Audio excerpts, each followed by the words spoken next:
que tiene por la cerámica y que gracias a ella pues, nos ha reunido a los colegas y nos ha invitado a participar en estas jornadas en las que yo intentaré hablar de una serie concreta de Alcora, la serie Berén, y por eso este título de refinamiento y distinción en la cerámica de Alcora, porque es la serie más culta.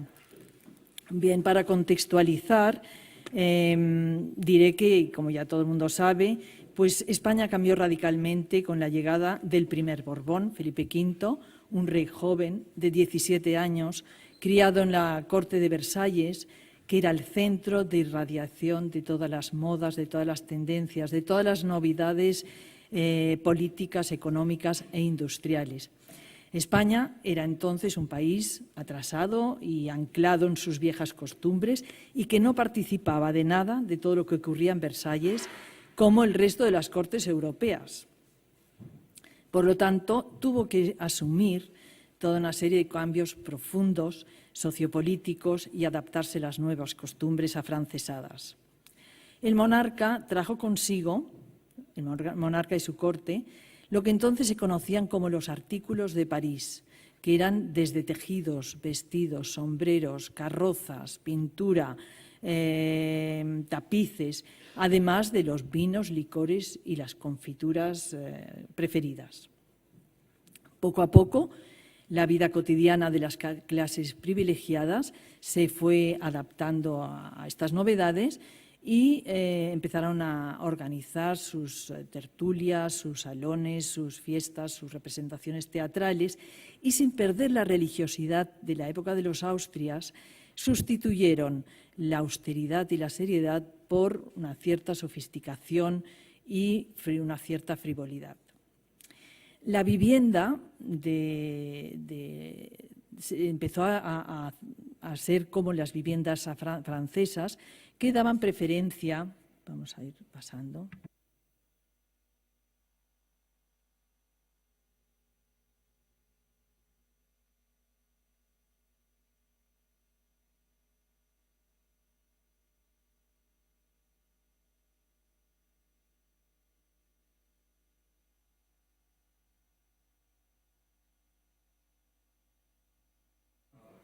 Bueno, unos espacios más íntimos y confortables que Boucher retrató más adelante perfectamente, en los que se decoraron con espejos, con tapices, con tapicerías, con todo tipo de piezas de cerámica y porcelana y con muebles auxiliares de pequeño formato que se iban cada uno destinado a una actividad específica. Todos estos objetos de lujo ya no fueron realizados en talleres artesanales, sino en modernas manufacturas, porque Felipe V implantó en España el modelo de Colbert, el modelo sociopolítico de Colbert, que Colbert, el ministro de Finanzas del rey Luis XIV, había diseñado un proyecto, hay un sistema económico para proteger las finanzas francesas y que consistía en fundar fábricas de objetos suntuarios para frenar la importación de los mismos y además protegió las artes y las ciencias creando academias. Estas fábricas de lujo, algunas eran de fundación real y otras estaban apoyadas por el Estado. Recibían subsidios, recibían exenciones de pagos en la importación de ciertos productos, etc. Bien, Felipe V, que mejoró de alguna manera las finanzas de España, pues reduciendo gastos, intentó implantar el sistema de Colbert y que no tuvo tanto éxito como había tenido en Francia, pero sí se sabe que en 1720, por ejemplo, ya se fundó la Real Fábrica de Tapices de Santa Bárbara y en 1727 la de vidrio de la Granja y también la de Alcora, que no fueron estas dos, no fueron iniciativas reales, pero sí estuvieron muy apoyadas por el Estado. En estas fábricas de objetos suntuarios confluían la creatividad, la artesanía, la química y la investigación. Este era el objetivo de estas manufacturas. Además, como he dicho, las academias que se habían fundado en Francia, como aquí vemos a Luis XIV, pusieron fin a la autoridad de los gremios sobre los artistas. De alguna manera, lo que se consiguió es profesionalizar a estos artistas, con un sistema de enseñanza, con asignaturas, con un profesorado cualificado, en las que se creaban un intercambio de ideas entre todos los que asistían, los asistentes, los alumnos, y también una interdisciplinariedad entre diferentes facetas del arte. Pues bien, en este contexto europeo, don Buenaventura Pedro Jiménez de Urrea y Abarca de Bolea, el 9º conde de Aranda, del que no se conoce hasta ahora ningún retrato, por esto he puesto el escudo,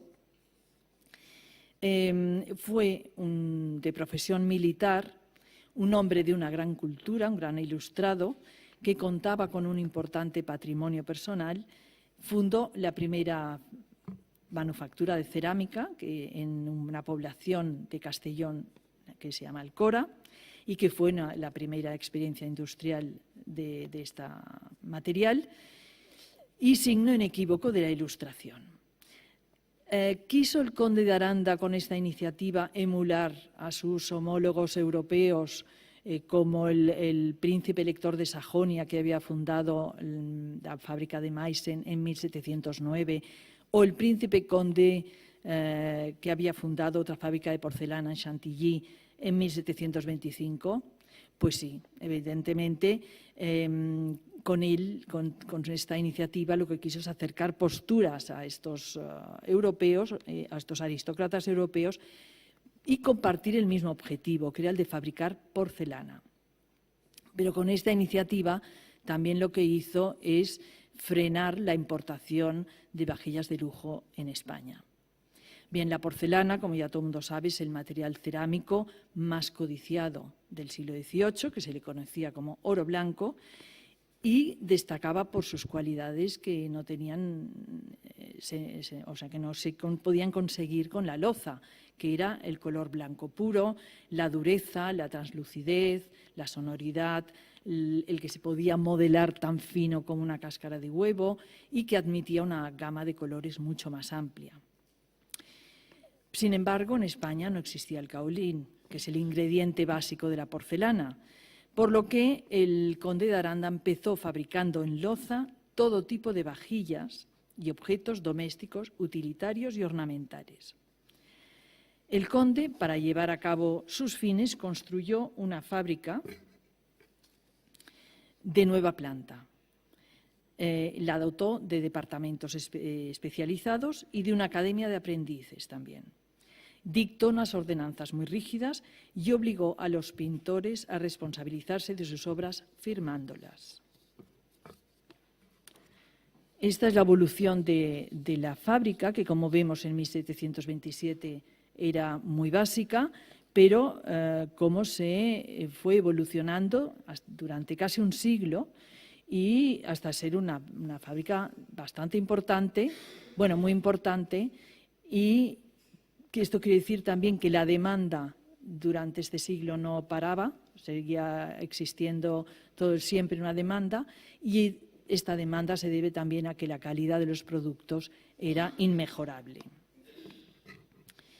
Para poner en marcha la fábrica, el conde contrató artistas franceses que ya contaban con experiencia del sur de Francia, de Moustiers y de Marsella, que trajeron consigo grabados y modelos para iniciar la producción. El resultado fue evidentemente que todos los objetos de la primera serie, de la primera época de Alcora, que abarca de 1727 a 1749-50, que bueno, en 49 es cuando se dicta el segundo reglamento, pues es una producción totalmente afrancesada. Es una producción que no tiene raíces españolas para nada. Es una producción que no es autóctona. Sin embargo, es superior a la francesa, a la de Moustier y Marsella. Con lo cual, y esto dicho por los propios franceses, que son, bueno, es difícil que lo quieran reconocer. No se puede hablar de Alcora, por lo tanto, sobre todo de esta primera época, sin hablar de Moustier. Moustier es una pequeña población que está entre montañas, en los prealpes franceses, y que ha conservado su skyline durante 300 años, porque continúa siendo como lo fue ahora. No hay edificios nuevos prácticamente, y esta es una foto bastante reciente de la población. La producción de Moustier se hizo muy famosa en el último cuarto del siglo XVII, porque hubieron una serie de leyes suntuarias francesas que obligaron a sacrificar las vajillas de plata, de donarlas al Estado para sufragar los gastos excesivos, y por lo tanto la loza se convirtió en el sustituto de las vajillas de lujo. En Moustier hubo una dinastía, la dinastía de los Clérici, que desde 1677 empezaron a producir loza decorada. Tuvo una gran demanda, no solo en el sur de Francia, sino en todo el país. Pierre Clérici, lo que él fundó es una faïencerie. En Francia hacen la diferencia entre las alfarerías de cerámica común, que se llama la poterie, de las alfarerías de loza decorada, que es la faïencerie. Aquí lo llamamos siempre alfarerías, que muchas veces puede causar confusiones, pero ellos hacen la distinción. Pues empezaron produciendo unos importantes servicios decorados con escenas del grabador Antonio Tempesta, italiano, y decoradas con cenefas de lambrequines, y esta producción a partir de 1715 empezaron a decorar las piezas con grabados de Jean Beren I. Jean Beren fue un dibujante, diseñador, pintor y grabador que había producido todos los diseños de los espectáculos, fiestas y funerales de la corte de Versalles. También luego, posteriormente, decoró la Cámara del Rey, para la que diseñó todo el mobiliario, las tapicerías y que se conoce con el estilo berianesque. Este ornamento simétrico, señorial, elegante, grandilocuente, a base de grutescos y arabescos, están inspirados en con los que decoró Rafael las logias del Vaticano, y que a su vez se había inspirado en los frescos estos son los frescos de Beren, en los frescos de la Domus Aurea de Roma, la casa de Nerón. Por lo tanto, que él lo adaptó a la época, Beren adaptó a la época todos estos ornamentos, iniciando lo que se llama el estilo regencia francés, que va de 1700 a 1720 y que son precursores del estilo rococó. Beren tenía sus talleres en el Palacio del Louvre y era vecino de Charles Boulle, el ebanista, para quien hizo muchísimos diseños, y luego también dio sus diseños a la fábrica de Beauvais para los tapices. O sea que nos encontramos, este es un tapiz, y estos son diseños de Boulle y también un diseño de tapicería hecho por él. Y luego su hijo, Jean Beren II, continuó en el mismo estilo como su padre. Los diseños de Beren I fueron grabados bajo su supervisión y publicados en París en 1711. Y estos mismos grabados son los que se utilizaron para la fábrica de Moustiers y luego para Alcora.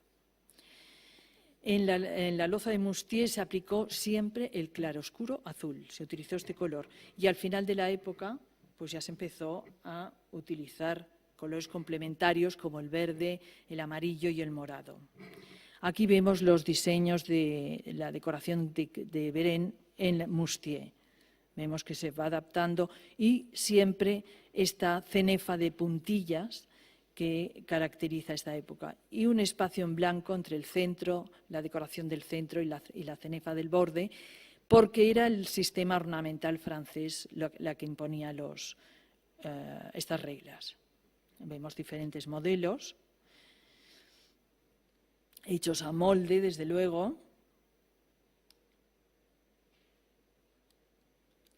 y vemos muchos con escudos que se hacían para las familias aristocráticas y la policromía que se introduce ya más avanzado el siglo. Bien, pues aquí en Alcora se aplicó, como hemos dicho antes, el estilo Beren con mucha fidelidad, aunque siempre hay diferencias, y se hace durante toda la primera época de Alcora, que va del 27 al 49.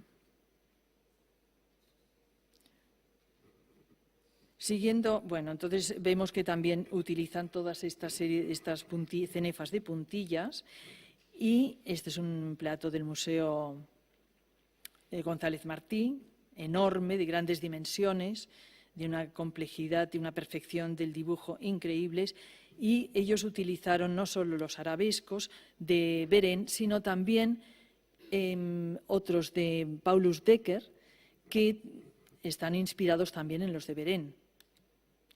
Se hicieron 300 modelos diferentes en Alcora, vemos con una gran decoración, modelos además muy ambiciosos, como es este centro de mesa que mide 80 centímetros, y uno calado, un ejemplar calado que es de aquí, del MAN, que es una maravilla. Escribanías, mancerinas, que era el único modelo autóctono realmente español, porque fue diseñado por el marqués de Mancera, que era virrey del Perú. Lo hizo primero en plata y luego se hizo en loza, y que pues se utilizaba para, como todos sabéis, para soportar la jícara, para mantener para que la tacita la jícara del chocolate deshecho no se cayera. También se decoraron cantidad de placas decoradas con temas alegóricos, religiosos, mitológicos, históricos. Y toda esta serie de Alcora también tiene una gran semblanza con la porcelana. O sea, de hecho, yo recuerdo que cada vez que en el museo entrábamos en la sala de Alcora, la gente decía, bueno, pero esto no es loza, esto es porcelana. Y decía, no, sigue siendo loza, lo que pasa que de una grandísima calidad. Y es que en Alcora nunca se produjo auténtica porcelana, sino que se produjo una porcelana tierna o artificial, pero solo a partir de 1775. En este sentido, a mí me ha interesado una tesis de una americana que se llama Christine Jones, que escribió La imagen de la porcelana en el siglo XVIII en Francia, y que ella sostiene que no importaba si la porcelana era auténtica o artificial, porque en este siglo, en el siglo XVIII, lo que estaba de moda era el trompe-l'œil, el trampantojo, la imitación, el engaño, y que por lo tanto era una moda sofisticada que simplemente aceptaba el lujo aparente, sobre todo para los que no podían rodearse del lujo auténtico. Por lo tanto, esta loza de Alcora de alguna manera participaba también de este lujo aparente que era su semblanza a la porcelana. La manufactura produjo durante los primeros años 300.000 objetos anuales y exportaba a Francia y a Italia. Tenía 56 pintores, 11 maestros y 25 aprendices. La tierra de extracción local, tenía un color rojizo y estaba muy depurada y el esmalte era muy blanco. Este era el gran secreto de la loza de Alcora. Los alfares de España, para los alfares de España supuso un gran revulsivo, ya que valorando la calidad técnica y la ornamentación de la loza de Alcora, se vieron obligados a refinarse en lo posible y a mejorar sus productos y acabados, aunque seguían siendo talleres artesanales, quiero decirte que no tenían estos departamentos como los de Alcora, en los que se trabajaba con tanto primor, ¿no? Bien, esta es una placa que hemos dicho antes que había una ley, un reglamento que hacía que todas las piezas tenían que firmarse. Este no se cumplió a rajatabla, pero sí que hay muchos, nos encontramos con muchos ejemplares firmados, como este, que vemos en el frontón, la pequeña parte para colgar la placa, como está firmado por Cros, que fue uno de los artistas españoles de la fábrica que destacó por su nivel, su calidad de la pintura. Esta es una alegoría del invierno. Esta es otra pieza, alegoría de la primavera, firmada por Soliva en el reverso, que es de la Hispanic Society. Soliva fue considerado uno de los mejores pintores de Alcora, fue además un pintor muy prolífico y que firmó muchas de sus piezas, sobre todo salvillas, placas y grandes platos, y sobre todo con estos que estaban decorados con escenas figuradas. Este también está firmado por Soliva y este comparte la alegoría de la primavera, como hemos visto en la otra placa, con la alegoría del otoño, en la misma pieza. Esta es una gran pieza blasonada de Beren con la decoración ya policroma y con estas cenefas de puntillas que aparecen nombradas en los documentos de la fábrica como puntilla holandesa o puntilla fina de Mallorca, les llamaban de distintas maneras, no se sabe exactamente a qué se refiere cada una de ellas. Hubieron dos pintores franceses que destacaron mucho, que aparecen en los documentos. Uno fue Edouard Roux, que es el que implantó el estilo Beren en Alcora y que no se conoce ninguna pieza firmada por él. Trabajó hasta 1735, que fue la fecha en la que se fue a Grenoble y estableció allí su propia locería. El otro fue Joseph Oleris, que es de origen marsellés y fue el principal pintor en 1729 y director del taller de pintura en 1735. Tampoco hay ninguna pieza firmada por él en España, pero en el 37 él dejó la manufactura, se instaló en Moustiers, creó su propia locería y se asoció con su cuñado y firmó todas las obras con una L y una O entrelazadas correspondientes a Oleris y Laugier.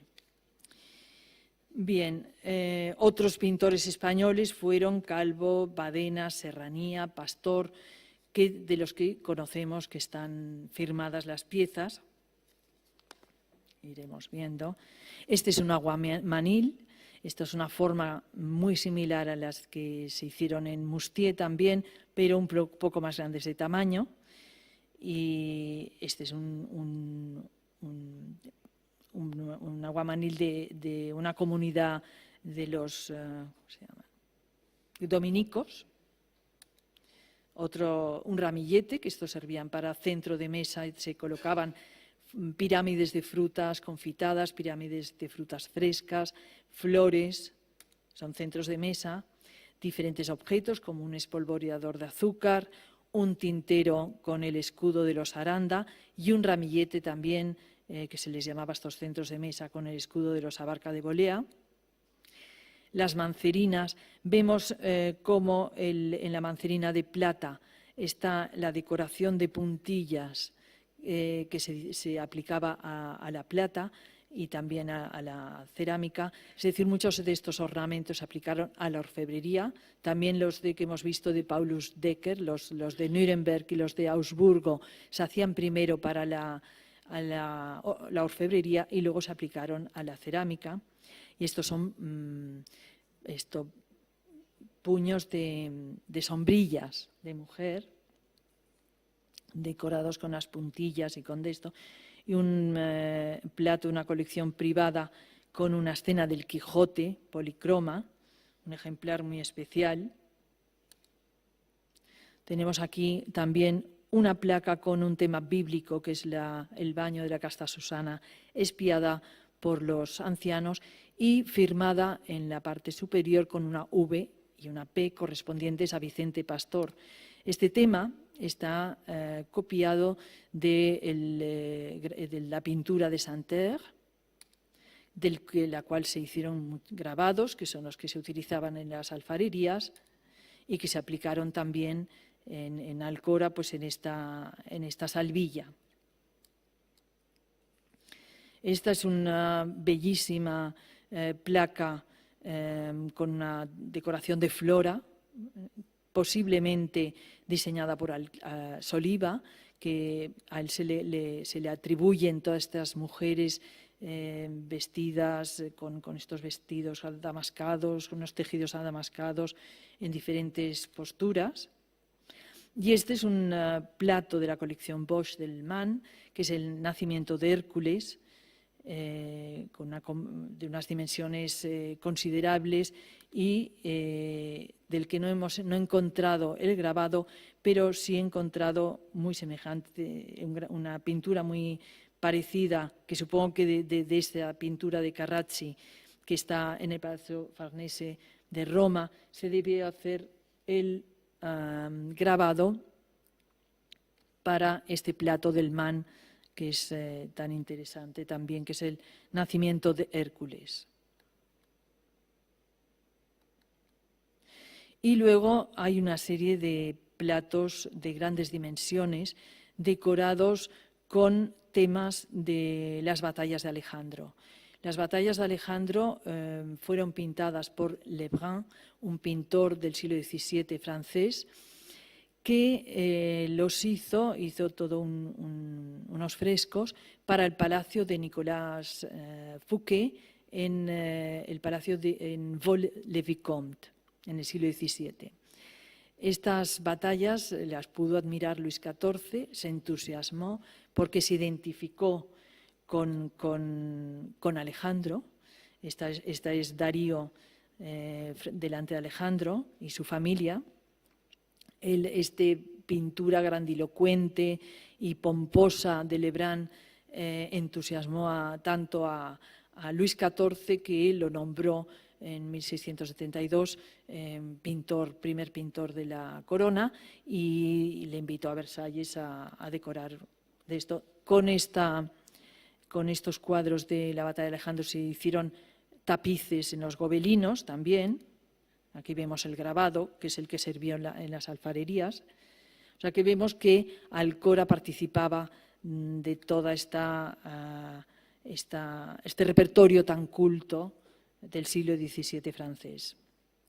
Esta es otra de las escenas de Lebrun, de las campañas de Alejandro, y esta es otra.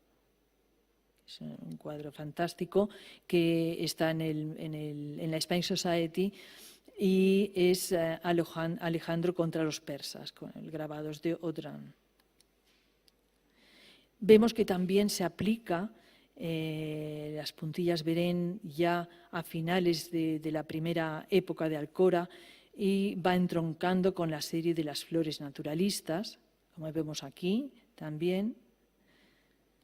Y ya para empezar la segunda época con plena policromía, y ya acaba con esta decoración tan simétrica y empieza ya la época rococó. Bien, un tema interesante es el Cabinet de Beaux-Arts de Charles Perrault.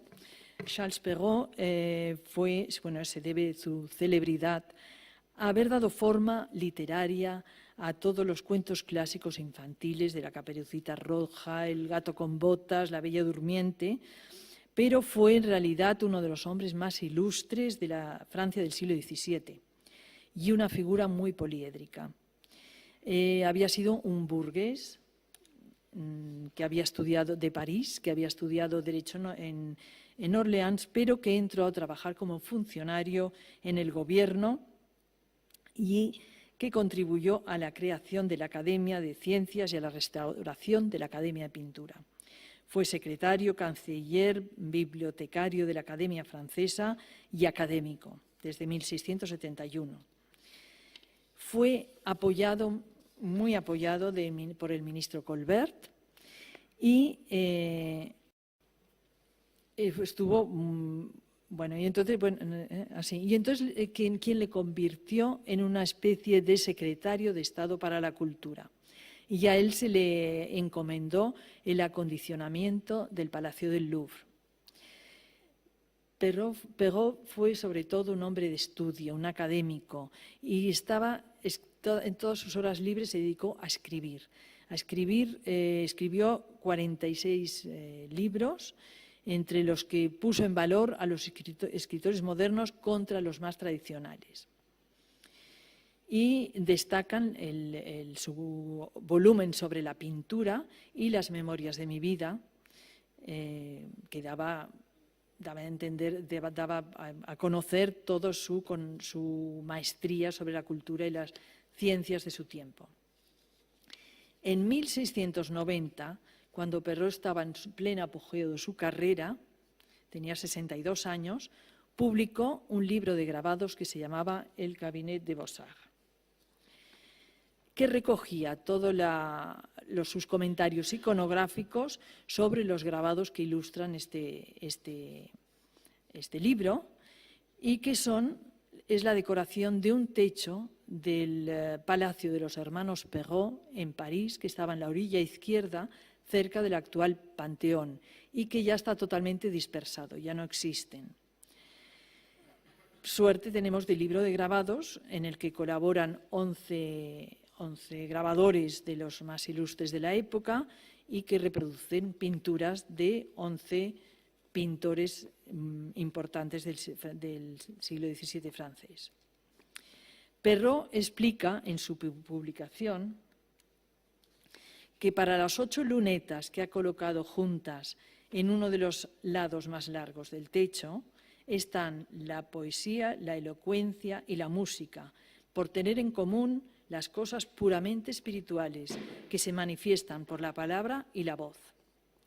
La arquitectura, la pintura y la escultura están del otro lado, porque las tres se realizan a mano. Y por último, considera que ambas, la óptica y la mecánica, son a la vez espirituales y materiales, y que por tanto están representadas en los lados estrechos. Todas estas bellas artes están representadas por figuras femeninas y acompañadas de niños, los genios. El objeto principal de Perrault había sido el de hacer honor a su siglo, y por esto casi no representa temas de la antigüedad, porque dice que aunque venera los monumentos y las obras de la antigüedad, también ama el siglo presente y no cree que las bellas artes sean inferiores a las obras de Alejandro y Augusto. Sin embargo, les ha dado un lugar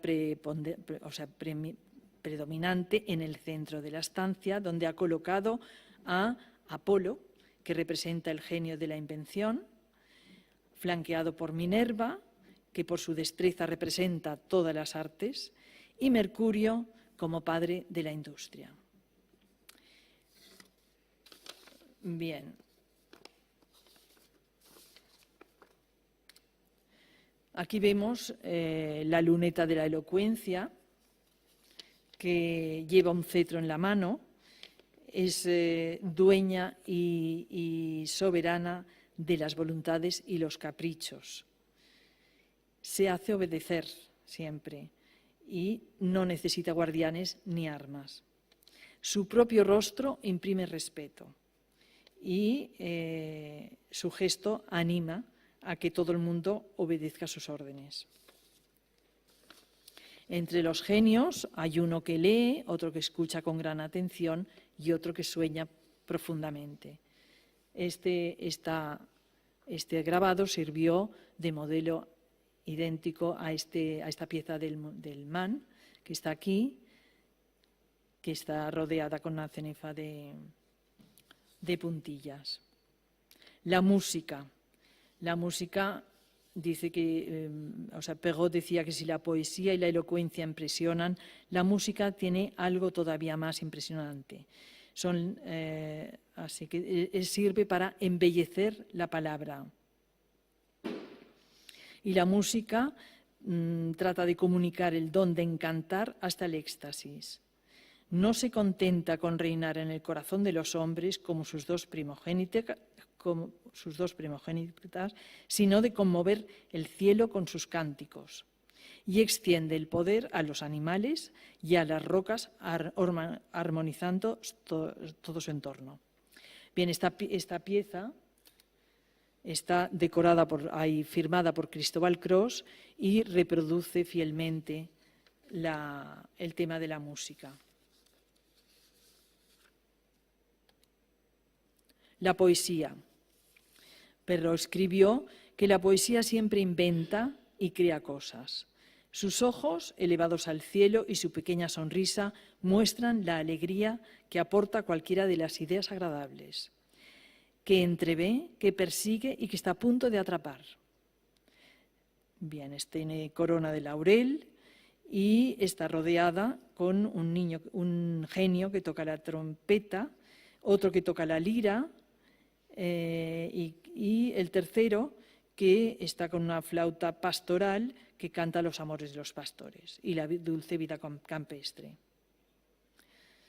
Bueno, pues esta es la poesía que se reproduce fielmente aquí, en esta pieza firmada por Soliva. Y luego está la mecánica, que vemos aquí todo el Palacio del Louvre en construcción, que era el tema que él estaba controlando en aquel momento y que aparece reproducida en esta salvilla firmada por Cros en el reverso. Y luego está la óptica. Vamos a ver si tengo algo de la óptica. Él dice: ¿quién puede dejar de admirar el poder de mis ojos que sondean los secretos de la tierra y de los cielos? Nada se escapa a su conocimiento. Entonces también aparece reproducido en esta salvilla firmada por Cros, que a finales de la época se vuelve a utilizar en esta serie ya de las flores naturalistas, y en la que aparece el nombre de Picard Petit, que es el nombre de un célebre grabador francés que, bueno, pues al grabar, al ponerlo en la loza, también copiaron el nombre. Y con esto acabo de la conferencia, concluyendo que, como habréis visto, es una cerámica que no es nada española, que es muy afrancesada, muy culta, muy elegante, muy distinguida. Le falta la alegría de la loza española, pero sí que realmente está más cerca de la porcelana, o intenta estar más cerca de la porcelana, que intenta estar lo más cerca posible de la porcelana. Y bueno, pues muchas gracias. Con esto concluyo.